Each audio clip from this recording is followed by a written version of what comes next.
Sai Balaji education सोसायटीतर्फे हा inter college festival आहे. हे आपलं 14वं वर्ष आहे.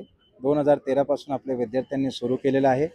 त्याच्यातली ही जी डुएथलॉन मॅरेथॉन जी आहे, हे अख्ख्या भारतामध्ये कॉलेज फेस्टमध्ये ऑलिम्पिक डिस्टन्स डुएथलॉन हे प्रथम आपणच करत आहे. 5 वर्षापासून सलग स्टुडंट्स आपले करत आहेत. त्याच्यामागे मेन कॉज जे आपण या डुएथलॉन मॅरेथॉनसाठी घेतलेला आहे, तो आहे first is mental fitness, mental wellness. Second आहे रोड सेफ्टी, विमेन एम्पॉवरमेंट आणि से नो टू ड्रग्स. हा बेसिक कॉज आपल्या विद्यार्थ्यांनी घेतलेला आहे आणि आज अराउंड 50 ते 60 वेगवेगळ्या कॉलेजेसमधून भारतातून सर्वकडून even NDA, national defence academy, BEG, army cadets वगैरे पार्टिसिपेट करत आहेत त्याच्यामध्ये आणि हा खूप चांगला प्रतिसाद आहे. आणि आम्हाला हा कॉज स्प्रेड करायचा आहे, स्पेशली यूथमध्ये. सध्या यूथमध्ये जे सकारात्मकता, ऑप्टिमिझम क्रिएट करायची आपल्याला, त्यासाठी आपण हे करत आहे. आणि आपण सर्व इथं आला आहात आणि कार्यक्रम सकाळी आज 5 वाजेपासून सर्व विद्यार्थी 7 दिवसापासून तयारी करत आहेत. आणि विस्टा 2K26 हा तसा 7 दिवसाचा कार्यक्रम आहे. आज इनॉग्रल या कार्यक्रमापासून झालेलं आहे. याच्यामध्ये मग वेगवेगळे अकॅडमिक आणि कल्चरल ॲक्टिव्हिटीज आणि स्पोर्ट्स ॲक्टिव्हिटी पुढच्या 7 दिवसात होणार आहे. माझं नाव निरुपमा मुंदडा आहे. मी फाउंडर सेक्रेटरी आहे साई बालाजी एज्युकेशन सोसायटीची.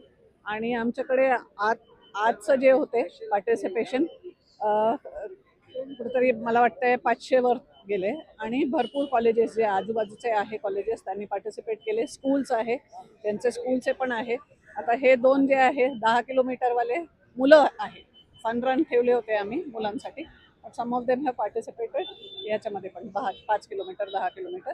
आणि 3 वर्षापासून 70 वयापर्यंत आहे पार्टिसिपंट्स याच्यामध्ये. आणि पूर्ण नियोजन जे आहे ते आमच्या स्टुडंट्सनी केले, स्टुडंट व्हॉलंटियर्सनी त्यांचं होतं आणि खूप सक्सेसफुल झालं आहे. आता डुएथलॉनचा आम्ही वेट करतो आहे रिझल्टचा.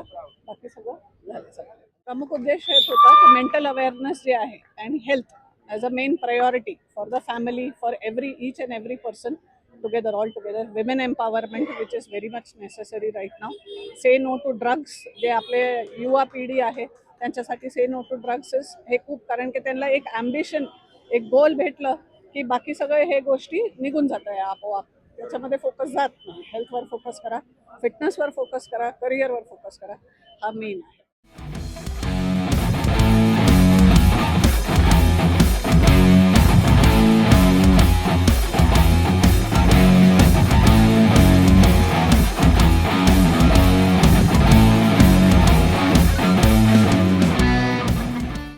स्पोर्ट्स कल्चर वाढण्यासाठी सर्वप्रथम पालकांसाठी माझं असं एक माझ्याकडून हे आव्हान आहे की विद्यार्थ्यांना थोडं त्यांची फ्रीडम घेऊ द्या. जर एखादा विद्यार्थी, तुमचा एखादा बालक जर त्याला स्पोर्ट्समध्ये इंटरेस्ट असेल, तर आता आपण पाहिलं असेल आपल्या देशामध्ये वेगवेगळ्या प्रकारच्या स्पोर्ट्समध्ये करिअर लोक करत आहेत.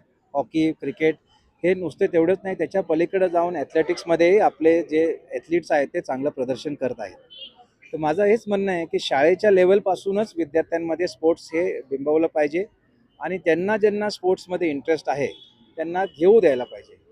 आणि आपल्या इथं अकॅडमिक स्पर्धा एवढी आहे की 9वीपासून लोक IITचा अभ्यास करायला सुरू करतात. तर माझं म्हणणं आहे की 5वीपासून किंवा 1लीपासून ऑलिम्पिक का नाही, तर सुरुवात अशी झाली पाहिजे आणि ह्याच्यातून चांगलं भारत पुढे घडेल, चांगलं समृद्ध भारत, चांगल्या स्पोर्ट्समध्ये आपली युवा पिढी पुढे येऊ शकते असं मला वाटतं. स्पोर्ट्स कल्चर प्रमोट मेन आहे, कारण की काय आहे, आपण अभ्यासावर जास्त जोर देतोय की रँकर व्हायचंय, top 1, first, second, third, merit list असतं, हे असतं ते असतं.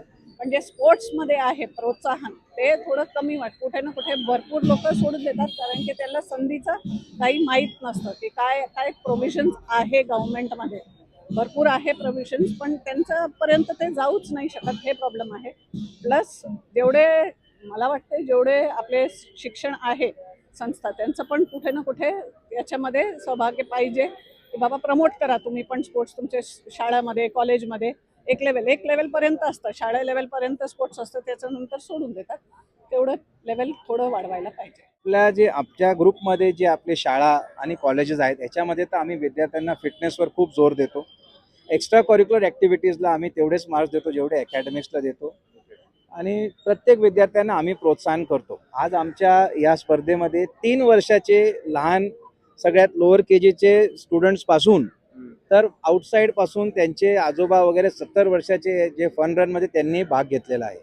त्याच्यातून समाजाला एक मेसेज जातो की फिटनेस महत्त्वाचे आहे, स्पोर्ट्स महत्त्वाचा आहे आणि आपण सर्वांनी त्याला छोटा आमचा हा खारीचा वाटा आम्ही आज सुरुवात केलेली आहे आणि याच्यातून आम्ही जेवढं शक्य आहे तेवढं प्रोत्साहन करण्याचा प्रयत्न करतो. आज आमचे कमीत कमी 200 ते 250 विद्यार्थी आमचे जे MBAचे विद्यार्थी आहेत त्यांनी विद्यार्थी-विद्यार्थिनी हे व्हॉलंटिअर सकाळी 4 वाजेपासून इथं लागलेले आहेत. तर त्यांचं हे उपक्रम त्यांच्यातून त्यांच्या पर्सनॅलिटीमध्ये ते जातं आहे की स्पोर्ट्स महत्त्वाचा आहे आणि नुसता अभ्यास, नुसतं क्लासरूममध्ये पुस्तकं घेऊन बसणं योग्य नाही. त्याच्या पलीकडे बाहेर जाऊन पण आपल्याला पर्सनॅलिटी डेव्हलप करणं जरुरी आहे. तर या सगळ्या कार्यक्रमातून लीडरशिप डेव्हलपमेंट, पर्सनॅलिटी डेव्हलपमेंट आणि स्पोर्ट्स आणि आपण पाहिलं असेल तर आपल्याकडे आज नॅशनल आणि इंटरनॅशनल लेवलवर भारताचं जे प्रतिनिधित्व केलेलं आहे रिप्रेझेंटेशन ते आपले गेस्ट ऑफ ऑनर आहेत. ते एक रोल मॉडेल, एक मार्गदर्शन करण्यासाठी इथं आलेले आहेत. तर मला याचा अभिमान आहे आणि धन्यवाद आपण इथं आल्याबद्दल. Thank you very much.